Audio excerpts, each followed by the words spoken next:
আমি এটাই চাই যে যেভাবে আমি তো দেখেছি ওই পুরো সময়টা স্টেজে দেব আর শুভশ্রী, আলো ঝলমলে মঞ্চে জমজমাট পারফরমেন্স, দর্শকের উচ্ছ্বাস, হাততালি আর ক্যামেরায় ধরা পড়া প্রতিটি মুহূর্ত সোশ্যাল মিডিয়ায় ছড়িয়ে পড়ল মুহূর্তেই।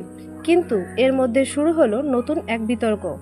বিস্তারিত জানার আগে আপনি যদি আমাদের চ্যানেলে নতুন হয়ে থাকেন, আমাদের চ্যানেলটি সাবস্ক্রাইব করে আমাদের সঙ্গে থাকুন। ধন্যবাদ। নেট দুনিয়ায় ভাইরাল কিছু পোস্টে দাবি, দেব শুভশ্রীর এই ঘনিষ্ঠ নাচ দেখে অভিনেত্রী রুক্মিণী মৈত্র নাকি শুভশ্রীকে বলেছেন লুচ্চা মেয়ে। একের পর এক ফেসবুক পোস্ট, ইউটিউব থাম্বনেল আর ইনস্টাগ্রাম রিল ভরে যাচ্ছে এই দাবিতে। আরও চমকে দেওয়া বিষয়, কিছু গসিপ পেজ বলছে এই ঘটনা নিয়ে নাকি শুভশ্রী ও রাজ চক্রবর্তীর মধ্যে মনোমালিন্য শুরু হয়েছে, এমনকি ডিভোর্সের গুঞ্জনও ছড়াচ্ছে। কিন্তু যাচাই করে দেখা গেছে এই সমস্ত খবর সম্পূর্ণ ভুয়া ও ভিত্তিহীন।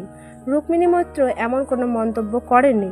দেব ও শুভশ্রীর পারফরমেন্স ছিল শুধুই পেশাদার অনুষ্ঠান, এর বাইরে কোনো ব্যক্তিগত সম্পর্ক বা অপমানজনক কথা নেই। তাই ভাইরাল থাম্বনেলের রঙিন শিরোনামে বিভ্রান্ত না হয়ে সত্যি তথ্য যাচাই বিশ্বাস করুন।